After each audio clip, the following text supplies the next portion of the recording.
विद्यार्थियों आपका स्वागत है आशीष पीसी में। तो जैसा कि आपको पता है कल हमने लिगेंड का वर्गीकरण देखा था, एक दंतुक लिगेंड, बहुदंतुक लिगेंड और द्विदंतुक लिगेंड। ठीक है, आगे पीछे कोई दिक्कत की बात नहीं है।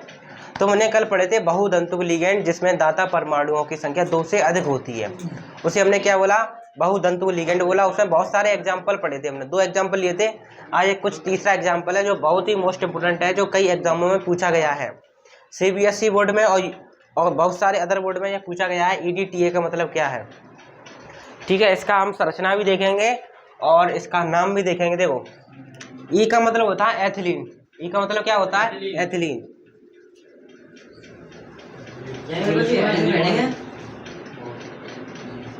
ई का मतलब क्या है, एथिलीन। डी का मतलब क्या है, डाई। डाई क्या, एमीन।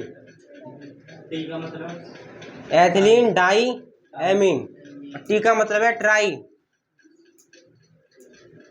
टी का मतलब क्या है, ट्राई। ए का मतलब है एसीटेट। एसीटेट। तो समझ में आया। ई से एथिलीन, डी से डाईएमीन, टी से ट्राई, ए से एसीटेट। ठीक है, समझ में आया। EDTA-4 समझ में आया। एथिलीन डाईएमीन ट्राई एसीटेट, उसका चार्ज है। ठीक है, ये समझ में आया। अब इसकी क्या देखें, संरचना किस प्रकार होती है। तो अब देख क्या कह रहा है, एथिलीन। तो एथिलीन का कल मैंने सूत्र बताया था, CH2 सिंगल बॉन्ड CH2। ये क्या थी आपकी कल, एथिलीन थी। तो एथिलीन कितनी एथिलीन, एक ही तो, आगे कुछ नहीं लगाया, डाई ट्राई कुछ नहीं लगाया, तो इसका मतलब क्या, एथिलीन कितनी है, एक है। तो मैं लिख रहा हूँ एथिलीन CH2, ये क्या हो गई आपकी, एथिलीन हो गई। अब कह रहा है डाई एमीन, यानी एमीन कितनी है आपकी, 2। तो एक इधर दे दो, एक इधर दे दो। ठीक है, अब आप कहोगे एमीन तो आपने इस पर लगाई थी NH2। ठीक है, इनको भी तो जोड़ना है इसलिए। ठीक है, तो ये आपकी क्या आ गई, एमीन आ गई। डाई एमीन मतलब 2 एमीन आई, एक इधर एक इधर। अब कह रहा देखो ट्राई एसीटेट, ट्राई नहीं लगाएंगे, आप क्या लगाएंगे, वीडियो। तो माफ कीजिएगा प्रिय विद्यार्थियों, आप यहाँ पर ट्राई की गए टेट्रा लगाएंगे। तो एथिलीन डाईएमीन। तो विद्यार्थियों अभी हमने कंफर्म किया यहाँ पर टेट्रा ही है। तो दोबारा देखेंगे, कुछ छोटी मोटी टुड़ियाँ हो जाती हैं।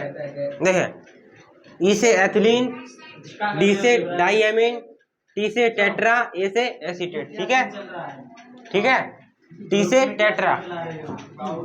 एथिलीन लिखा हमने, फिर डाईएमीन लगाया, 2 एमीन लगा दी, ठीक है, डाईएमीन हो गया। अब कह रहा है tetra acetate. Tetra acetate, tetra का मतलब 4 आपके एसीटेट हैं।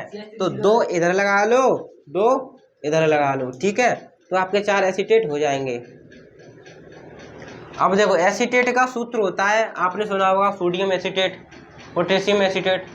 एसीटेट का सूत्र होता है CH3COO नेगेटिव।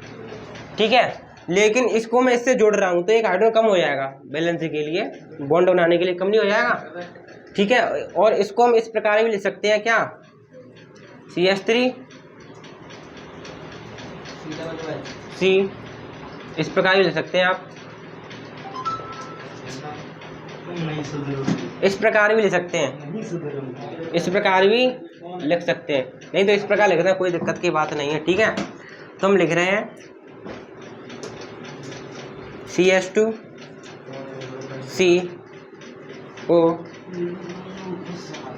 CO नेगेटिव और लोन पेयर, मतलब एकांकी इलेक्ट्रॉन युग्म, यानी एसीटेट को हम इस प्रकार भी लिख सकते हैं।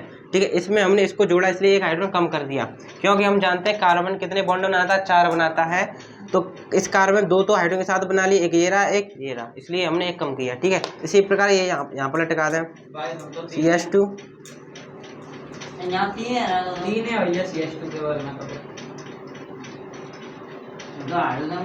कहाँ पर, कार्बन 4 बॉन्ड, ये 2 ये रहे, ये वाला, इसके भी 4 हैं। देखो, एक ये रहा एक ये रहा, 2 और 2 हाइड्रोजन के साथ है, अंडरग्राउंड 4 हो गए।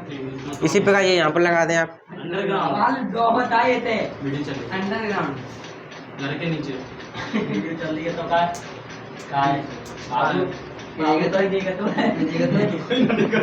तो ये आपका किसका सूत्र हो गया, यह आपका EDTA -4 का सूत्र हो गया। कहीं पर भी समस्या हो तो आप कमेंट में पूछ सकते हैं। तो अब आप देखेंगे आयनिक मंडल व समन्वयी मंडल। देखें तो मैं एक उपसह संयोजक यौगिक का उदाहरण ले रहा हूँ पूरे एग्जाम्पल के। मान लीजिए ये मैं लिखा पोटेशियम साइनाइड CN6, ठीक है। ये आपका क्या है, पोटेशियम फेरोसाइनाइड, ठीक है। ये आपका क्या है, उपसह संयोजक यौगिक या संकुल लवण, ठीक है। मैंने आपको लिखाया था पूर्व की वीडियो में। तो हमें देखना आयनिक मंडल क्या होता है और समन्वयी मंडल क्या होता है। देखो इसको क्या बोलेंगे हम, संकुल बोलेंगे। इस ब्रैकेट को क्या बोलेंगे, संकुल। मैंने पहले ही आपको लिखाया है। इसको क्या बोलेंगे, संकुल। देखो तो आयनिक मंडल क्या बोलते हैं, किसी संकुल की बाहर की स्पीसीज यानी अणु परमाणु आयन, किसी संकुल की बाहर की स्पीसीज क्या कहलाएगी, आपकी आयनिक मंडल। और अंदर की स्पीसीज क्या कहलाएगी, समन्वयी मंडल। आप देखें ये रहा आपका संकुल के बाहर कौन है, ये रहा। तो ये आपका क्या हो गया, आयनिक मंडल। ये आपका क्या हो गया, आयनिक मंडल। और ये आपका अंदर कौन बचा, संकुल के अंदर क्या कहलाएगा, आपका समन्वयी मंडल, ठीक है। तो समझ में आया, तो सबसे पहले आप इसकी हेडिंग लगाएं और उदाहरण के तौर पर बता रहे हैं, फिर हम परिभाषा लिखेंगे। तो प्रिय विद्यार्थियों, हम देख रहे हैं आयनिक मंडल व समन्वयी मंडल। तो मैंने एक उपसह संयोजक यौगिक का उदाहरण लिया। आपको पता है किसका एग्जाम्पल है, संकुल लवण का एग्जाम्पल है, ठीक है। इस ब्रैकेट को क्या बोलते हैं, संकुल बोलते हैं, ठीक है। तो सबसे पहले देखते हैं आयनिक मंडल क्या होता है। तो संकुल के बाहर वाली चीज को क्या बोलेंगे हम, आयनिक मंडल। संकुल के बाहर कौन है आपका, पोटेशियम, तो क्या कहलाया आपका आयनिक मंडल कहलाया। और संकुल के अंदर वाली चीज को क्या बोलेंगे हम, समन्वयी मंडल, ठीक है। इस समन्वयी मंडल में आपका ये भी शामिल है और ये भी शामिल है, ठीक है। तो आप इसकी परिभाषा लिखेंगे, क्या लिखेंगे, आप लिखोगे किसी संकुल में,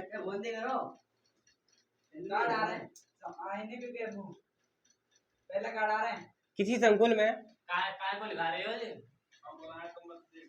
संकुल में क्या भैया, संकुल में संकुल के बाहर आप लिखें किसी संकुल लवण में, ठीक है।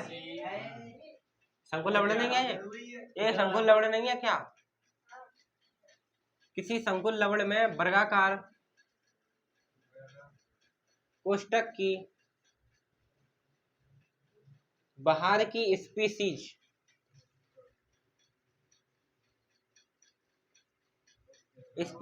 आयनिक मंडल,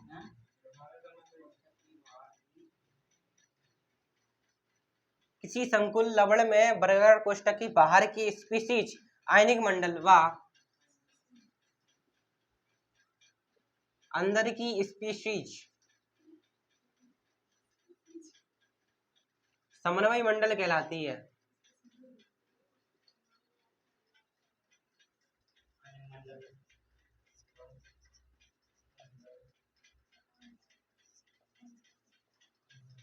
तो आशा है आपको समझ में आया होगा, मंडल। तो अब आप देखेंगे समन्वयी संख्या या उपसह संयोजक संख्या, या इसको हम इंग्लिश में बोलते हैं कोऑर्डिनेट नंबर। तो प्रिय विद्यार्थियों, हम इस उदाहरण के माध्यम से समझेंगे हम समन्वयी संख्या या उपसह संयोजक संख्या क्या होती है। देखें समन्वयी संख्या या उपसह संयोजक संख्या क्या होती है। यह आपका क्या होता है, केंद्रीय धातु परमाणु दिखाया था मैंने। यह आपका क्या होता है, लिगेंड।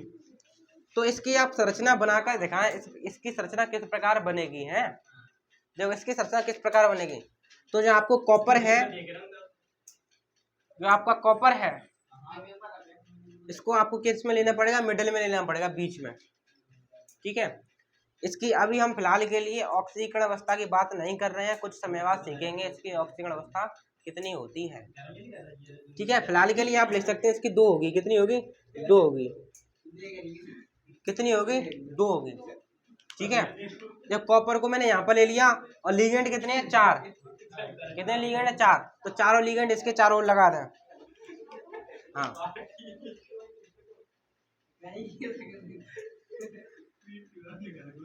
H2O H2।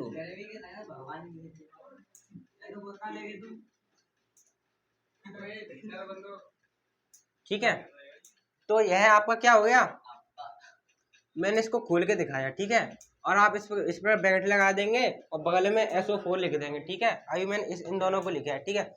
मैं परिभाषा समझाने की बता रहा हूँ। देखो उपसह संयोजक संख्या क्या होगी, ये आपका क्या है, केंद्रीय धातु परमाणु, और ये आपके क्या है, लिगेंड। H2 क्या है, लिगेंड। और ये मैंने एरो खींचे हैं, इसको क्या बोलते हैं, इसको बोलते हैं उपसह संयोजक आबंध। क्या बोलते हैं इसको, उपसह संयोजक आबंध। कल कोई कह रहा था उपसह संयोजक आबंध कैसे होते हैं, ऐसे होते हैं, ठीक है। यहाँ पर जितने होंगे उतना बना देंगे। अभी हम बनाएंगे, अभी हम एक उदाहरण लेकर चल रहे हैं, ठीक है। तो अब आप देखेंगे जो आपको बॉन्ड दिखाई दे रहा है, इसको क्या बोलेंगे हम, उपसह संयोजक आबंध। आबंध को इंग्लिश में बॉन्ड बोलते हैं, ठीक है।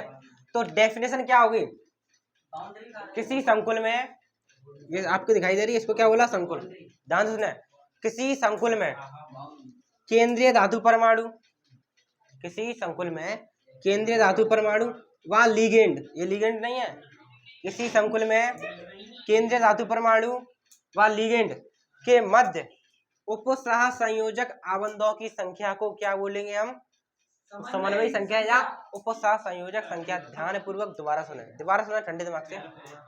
किसी संकुल में, ठीक है, किसी संकुल में केंद्रीय धातु परमाणु व लिगेंड के मध्य उपसह संयोजक आबंधों की संख्या को समन्वयी संख्या या उपसह संयोजक संख्या कहते हैं। तो आप देखेंगे उपसह संयोजक आबंध कितने हैं, 4 नहीं है, तो इसकी समन्वयी संख्या कितनी होगी, इसकी 4 होगी। कितनी होगी, इसकी 4 हो गई समन्वयी संख्या, ठीक है। तो मैं इसकी परिभाषा लिखने जा रहा हूँ, देखें। तो प्रिय विद्यार्थियों, अब हमने इसकी परिभाषा देखी, किस प्रकार देखी, हमने देखी किसी संकुल में, इस संकुल की बात चल रही है, किसी संकुल में धातु परमाणु, ये रहा धातु परमाणु, व लिगेंड, ये रहा लिगेंड, इन दोनों के मध्य उपसह संयोजक आबंधों की संख्या को क्या बोला हमने, समन्वयी संख्या बोला, ठीक है। अब हम कुछ यहाँ पर संकुल लवण लिखेंगे, आप में उसको क्या बतानी है, उसमें आपको समन्वयी संख्या बतानी है, ठीक है। तो प्रिय विद्यार्थियों, आपके लिए यहाँ पर प्रश्न दिए गए हैं, कह रहा है आपको दिए गए संकुल दिए गए हैं, आपको इन संकुल में लिगेंड संख्या और समन्वय संख्या पहचाननी है। तो देखें, एक एक कर हम करेंगे, पेपर में आपको क्वेश्चन दे सकता है। मान लीजिए आपको ये दे देगा, कहेगा लिगेंड संख्या बताइए और समन्वय संख्या बताइए, देखें तो आप कैसे करेंगे। देखें, लिगेंड किसे बोलते हैं, वह स्पीसी जो अपना एकांकी इलेक्ट्रॉन युग्म केंद्रीय धातु परमाणु को दान करता है, लिगेंड कहलाता है। और लिगेंड की स्थिति हमेशा केंद्रीय धातु परमाणु के बगल में होती है। तो आप देखेंगे ये आपका क्या हुआ, लिगेंड हुआ। कितने लिगेंड है, 6, सही तो है। तो आप लिखेंगे लिगेंडों की संख्या कितनी हो गई, 6 लिगेंड हो गए। अब आप बात करें तो समन्वयी संख्या कितनी होगी, मतलब CR को मैं बीच में डालूंगा और 6 जगह से चिपकाऊंगा, तो मतलब 6 बॉन्ड बनेंगे। इमेजिन करें तो समन्वयी संख्या कितनी हो गई, 6। समझ में आया। अब इसकी बात करें, कोबाल्ट En3Cl3, बताएं इसकी लिगेंड संख्या या समन्वय संख्या कितनी होगी। लिगेंड की बात करें तो लिगेंड यहाँ पर कितने, यहाँ पर 3 लिगेंड के लिए ये देख लेते हैं, ठीक है। लिगेंड कितने यहाँ पर आपके 3। अब समन्वय संख्या बता, गलत जवाब, अवश्य बिल्कुल सही। कितनी हुई यहाँ पर, 6 हुई। देखें 6 कैसे हुई, 6 कैसे हुई, ध्यानपूर्वक देखें। तो कल मैंने आपको En का मतलब बताया था, कल मैंने आपको En का मतलब बताया था। En का मतलब क्या था, एथिलीन डाइएमीन लिखाया था, एथिलीन डाइएमीन। और एथिलीन डाइएमीन का सूत्र क्या था आपका,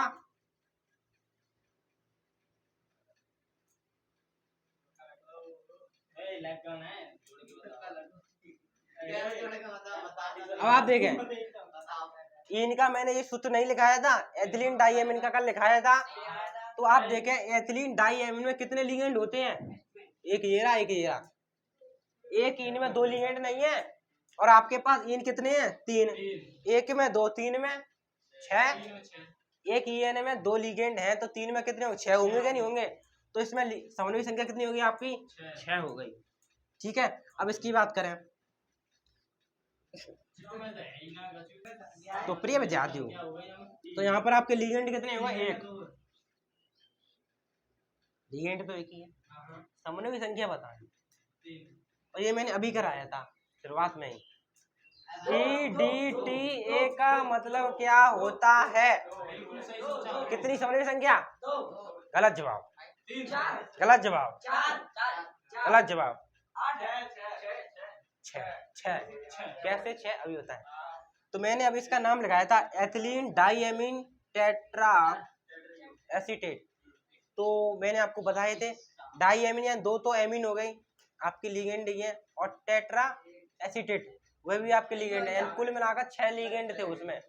जो आपको लोन पेयर दिखाई दे रहे होते 6 थे, तो आप इसमें क्या लिखोगे? 6। अब आप इसमें बताएं लिगेंड संख्या कितनी है? इसमें लिगेंड संख्या बताएं, लिगेंड संख्या बताएं, लिगेंड संख्या बताएं। इसमें लिगेंड आपके कितने हैं?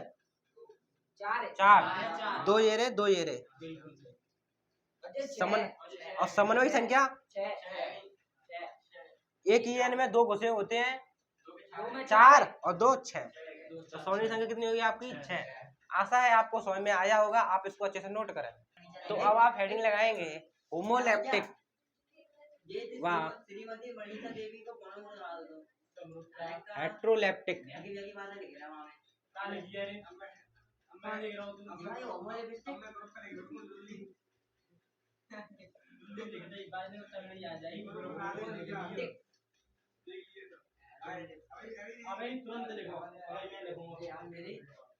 तो अब आप देखेंगे होमोलैप्टिक व हेट्रोलैप्टिक लिगेंड।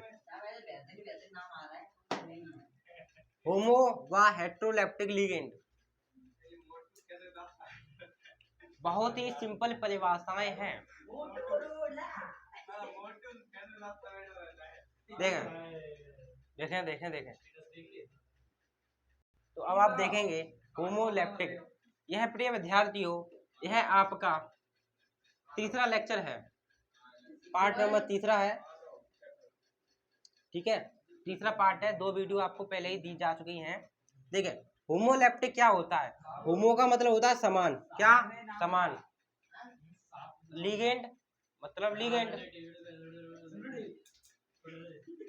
देखिए परिभाषा सुने,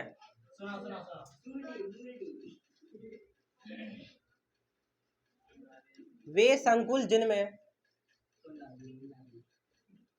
एक ही प्रकार के लिगेंड पाए जाते हैं,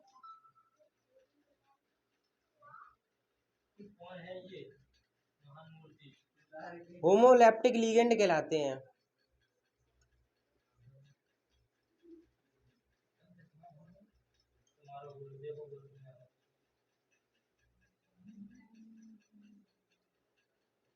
तो मैंने क्या लिखा? वे संकुल जिनमें एक ही प्रकार के लिगेंड पाए जाते हैं होमोलैप्टिक लिगेंड कहलाते हैं। मतलब उदाहरण के तौर पर